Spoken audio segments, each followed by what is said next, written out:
आज हम लोग पढ़ेंगे इक्वेशन ऑफ कंटिन्यूटी।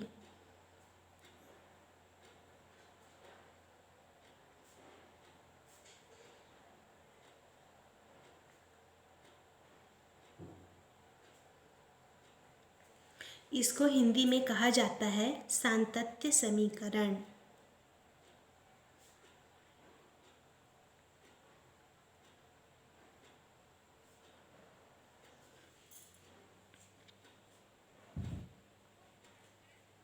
तो जब कोई आदर्श द्रव अर्थात असंपीड्य और अशांत द्रव किसी असमान अनुप्रस्थ परिच्छेद वाली नली में धारा रेखी प्रवाह में बहता है तो नली के प्रत्येक स्थान पर अनुप्रस्थ परिच्छेद का क्षेत्रफल और द्रव के प्रवाह के वेग का गुणनफल सदैव नियत रहता है। इसे ही कहा जाता है सातत्य का समीकरण या अविरतता का सिद्धांत। जैसे मान लेते हैं ये एक नली है जिसका एक सिरा A है और दूसरा सिरा B है और इसमें क्या हो रही है, द्रव प्रवाहित हो रही है। मान लेते हैं यहाँ पर का जो क्षेत्रफल है वो A1 है और यहाँ का क्षेत्रफल A2 है और यहाँ पर का वेग जो है वो V1 है और यहाँ का वेग V2 है। तब सातत्य समीकरण के अनुसार क्या होता है, प्रत्येक सिरा का जो क्षेत्रफल और वेग का गुणनफल है दोनों क्या होता है, एक दूसरे के बराबर होता है। तो यदि नली के किसी स्थान पर अनुप्रस्थ परिच्छेद का क्षेत्रफल क्या है A और तरल के प्रवाह का वेग क्या है V, तो अविरतता के सिद्धांत से क्या होता है A into V equal to एक कांस्टेंट के बराबर होता है। या फिर हम लोग इसको क्या लिख सकते हैं, A1 V1 equal to A2 V2। इस समीकरण को कहा जाता है सातत्य का समीकरण। अब इसको हम लोग प्रूव करेंगे। तो इसके लिए मान लेते हैं कोई आदर्श द्रव असमान अनुप्रस्थ परिच्छेद वाली नली AB में धारा रेखी प्रवाह में बह रहा है। सिरे A पर अनुप्रस्थ परिच्छेद का क्षेत्रफल A1 और द्रव का वेग V1 है और इसी सिरे पर B पर अनुप्रस्थ परिच्छेद का क्षेत्रफल A2 और द्रव का वेग V2 है। तब मान लेते हैं जो द्रव का घनत्व है वो D है। तब सिरे A से नली में प्रति सेकंड बहने वाला द्रव का आयतन किसके बराबर होगा, सिरे A के लिए A1 इंटू V1 के बराबर होगा। अब इसलिए सिरे A से प्रति सेकंड प्रवेश करने वाले द्रव का द्रव्यमान, तो द्रव्यमान इक्वल टू क्या फॉर्मूला होता है, आयतन गुणा घनत्व। तो ये हमारा आयतन था और घनत्व क्या है यहाँ पर D। ये किसके लिए था, सिरा A के लिए था। उसी प्रकार से सिरा B के लिए निकालेंगे तो सिरे B से प्रति सेकंड निकलने वाले द्रव का द्रव्यमान वो भी किसके बराबर होगा, आयतन इंटू घनत्व के बराबर, मतलब A2 V2 इंटू D के बराबर। चूंकि द्रव असंपीड्य है अतः सिरे A से प्रति सेकंड प्रवेश करने वाले द्रव का द्रव्यमान सिरे B से प्रति सेकंड निकलने वाले द्रव के द्रव्यमान के बराबर होगा। मतलब यहाँ पर क्या होगा, जो A1 V1 D है वो A2 V2 D सिरा A और सिरा B के बराबर होगा। तो D और D कट जाएगा तो हमको क्या प्राप्त होगा, A1 V1 equal to A2 V2 या फिर AB इक्वल टू कांस्टेंट। तो ये क्या है, सातत्य का समीकरण। ठीक, या फिर हमारा A भी इक्वल टू कॉन्स्टेंट है तो यहाँ पर हम लोग क्या लिख सकते हैं, V अनुक्रमानुपाती 1/A। इसका मतलब क्या है कि द्रव के प्रवाह का वेग नली के अनुप्रस्थ परिच्छेद के क्षेत्रफल के व्युत्क्रमानुपाती होता है। अतः नली के चौड़े भाग में द्रव के प्रवाह का वेग कम और संकीर्ण भाग में द्रव के प्रवाह का वेग अधिक होता है। ठीक,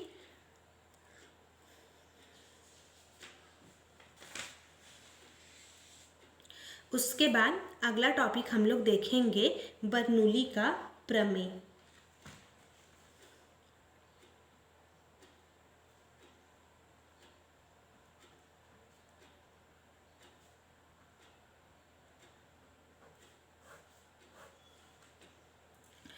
तो स्विट्जरलैंड के भौतिकविद डेनियल बर्नूली ने सर्वप्रथम तरल की चाल, ऊंचाई और दाब में संबंध दर्शाने वाले प्रमेय ज्ञात किया था, जिसे हम लोग कहते हैं बर्नूली का प्रमेय। तो बर्नूली का प्रमेय ऊर्जा संरक्षण के नियम के अनुकूल है तथा आदर्श तरल के लिए लागू होता है।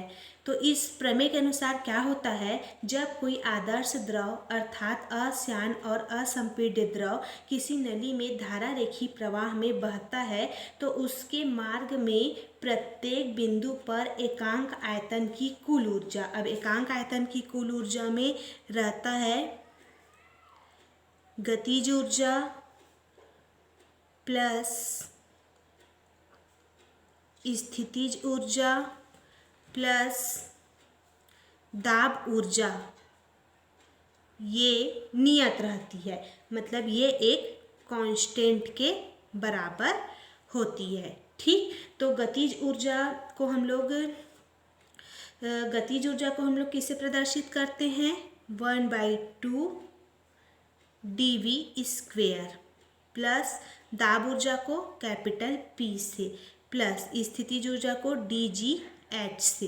ये किसके बराबर होता है, एक कांस्टेंट के बराबर, जहाँ पर P क्या है, दाब है, D घनत्व है, V वेग है, द्रव प्रवाह का वेग है, G गुरुत्वीय त्वरण है और H पृथ्वी तल से द्रव की ऊंचाई है। तो ये हमारा होता है बर्नूली का प्रमेय। अब इसको करेंगे हम लोग प्रूफ। तो इसको प्रूफ करने के लिए हम लोग मान लेते हैं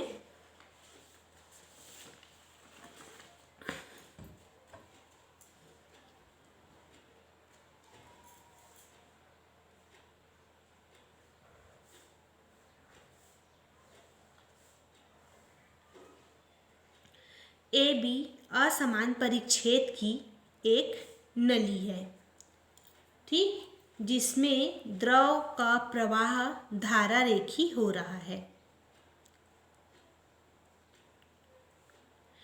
D घनत्व वाला कोई द्रव इसमें क्या है, धारा रेखी प्रवाह हो रहा है। अब मान लेते हैं सिरे A पर जो द्रव का वेग है वो V1 है और सिरे A पर जो द्रव का दाब है वो P1 है और अनुप्रस्थ परिच्छेद का जो क्षेत्रफल है वो A1 है। इसी तरह सिरे B पर जो द्रव का वेग है वो V2 है,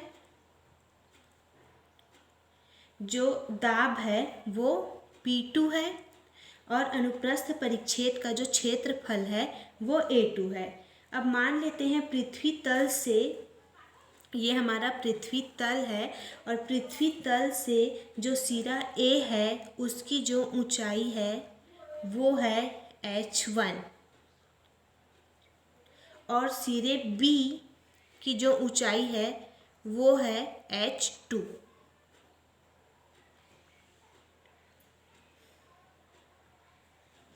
तो नली के सिरों के बीच दाबांतर होने के कारण द्रव नली में प्रवाहित होती है। इस स्थिति में द्रव पर कार्य किया जाता है जिससे उसकी गतिज ऊर्जा और स्थितिज ऊर्जा में वृद्धि होती है। तो सबसे पहले हम लोग यहाँ पर निकालेंगे द्रव पर किया गया कुल कार्य। तो सिरे A से प्रति सेकंड नली में प्रवेश करने वाला द्रव 1 सेकंड में V1 दूरी तय करता है और उस पर लगने वाला जो बल है, सिरा A पर जो लगने वाला बल है वो बराबर होता है दाब गुणा क्षेत्रफल के। तो दाब यहाँ पर क्या है, सिरा A पर P1 और क्षेत्रफल क्या है A1। तो बल इक्वल टू क्या निकल गया, P1 इंटू A1। अब सिरे A से प्रति सेकेंड प्रवेश करने वाले द्रव पर किया गया कार्य उसको प्रदर्शित करेंगे W1 से। कार्य बराबर होता है बल गुणा विस्थापन। तो यहाँ पर बल का मान क्या है हमारा P1 A1 और विस्थापन क्या है हमारा V1। ये हो गया। अब इसी तरह जो सिरा B है B से प्रति सेकंड निकलने वाला द्रव द्वारा किया गया कार्य W2 इक्वल टू बल गुणा विस्थापन क्या आएगा यहाँ पर P2 A2 V2। अब द्रव पर किया गया कुल कार्य किसके बराबर होगा W equal to W1 minus W2 के बराबर। तो यहाँ पर से P1 A1 V1 minus P2 A2 V2 इसको मान लेंगे इक्वेशन नंबर 1। किंतु हमारा सातत्य समीकरण से क्या होता है A1 V1 इक्वल टू होता है A2 V2 के, या फिर यहाँ पर D का मल्टीप्लाई करेंगे वो किसके बराबर होता है द्रव्यमान M के बराबर होता है। इसलिए इसको हम लोग कैसे लिख सकते हैं A1 V1 equal to A2 V2 equal to M upon D। D इधर इंटू में इधर आके अपॉन में आ जाएगा। अब इक्वेशन नंबर 1 को हम लोग कैसे लिख सकते हैं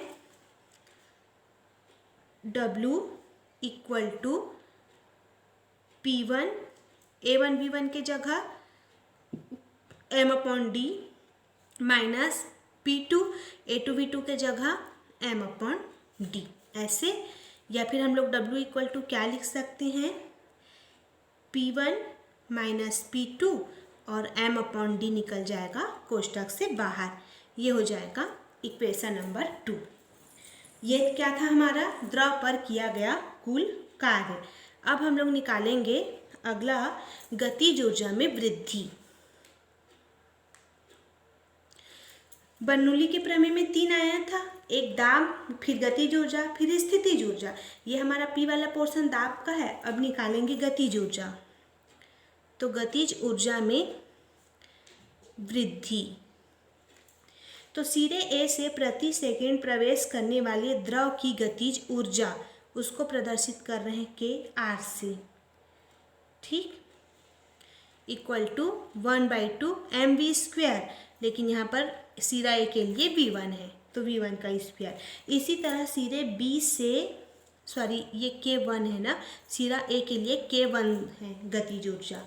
इसी तरह सिरे B से प्रति सेकंड निकलने वाले द्रव की गतिज ऊर्जा, देखिए सिरे A में क्या हो रही है द्रव प्रवेश कर रही है और सिरे B से निकल रही है।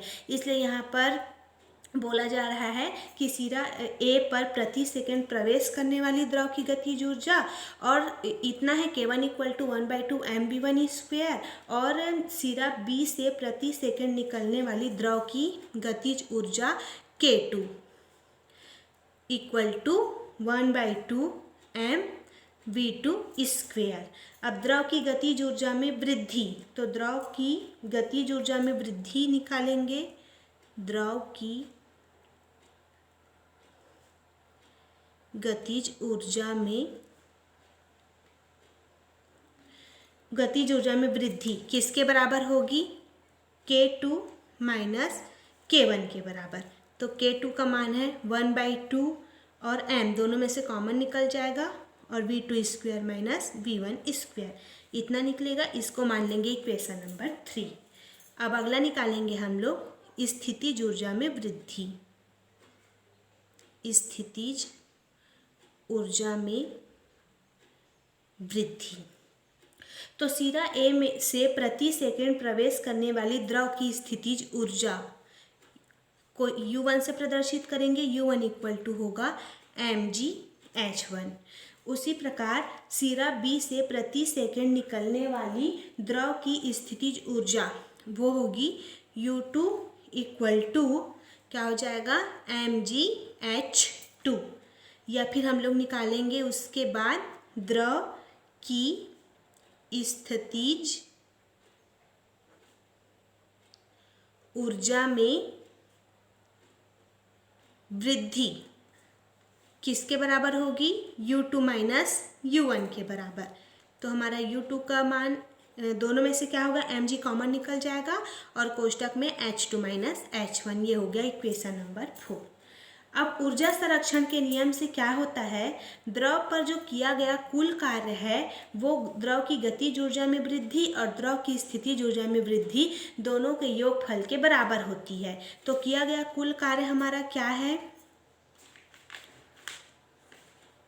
किया गया कुल कार्य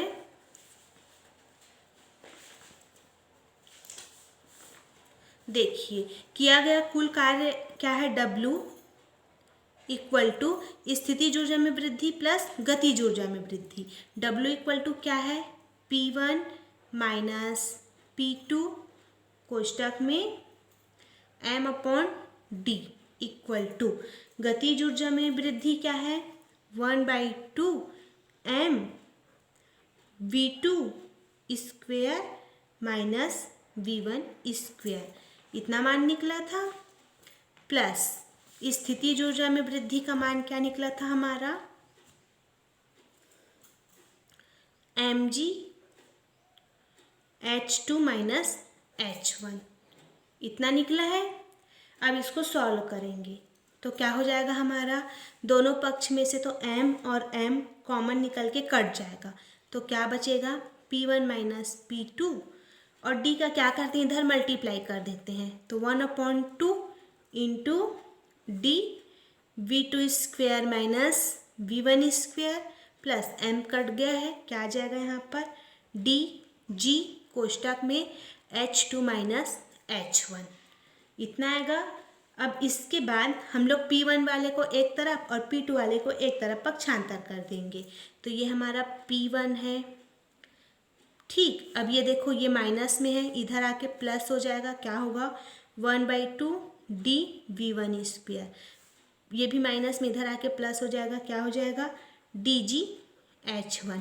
इसी प्रकार से 2 वाले की इधर पक्षांतर करेंगे, तो ये माइनस इधर आके प्लस P2, उसके बाद क्या है, प्लस 1/2 dV2 स्क्वेयर, फिर प्लस dg h2 हो गया, एक दूसरे के बराबर आ गए। या फिर हम लोग क्या लिख सकते हैं, P plus 1/2 dV square plus dg h किसके बराबर है, एक कांस्टेंट के बराबर है। यही क्या है, हमारा बर्नौली का प्रमेय है। तो इस प्रकार से बर्नौली का प्रमेय और बर्नौली के प्रमेय का प्रूफ, इसको देखोगे आप लोग। उसके बाद है बर्नौली के प्रमेय का अनुप्रयोग। तो बर्नौली के प्रमेय का अनुप्रयोग हम लोग करते हैं वेंचुरी मापी में, वेंचुरी मीटर। तो वेंचुरी मापी एक ऐसा उपकरण है जिसकी सहायता से किसी नली में बहने वाले द्रव के प्रवाह की दर ज्ञात की जाती है। और इसी में अगला है आंधी तूफान में छतों का उड़ जाना। तो आंधी या तूफान में छत क्यों उड़ जाती है, क्योंकि आंधी तूफान आने पर छत के ऊपर वायु का वेग बहुत अधिक होता है, अतः छत के ऊपर दाब नीचे की तुलना में कम हो जाता है। इस दबांतर के कारण छत पर ऊपर की ओर एक परिणामी बल कार्य करता है, जिसके कारण टीन की छत क्या होती है, उड़ जाती है। इसके बाद इसमें अगला टॉपिक है टोरिसेली का प्रमेय। ठीक, या फिर इसको कहा जाता है बहिस्त्राव वेग। तो किसी छिद्र से किसी द्रव जिस वेग से बाहर निकलता है उसे बहिस्त्राव वेग कहते हैं।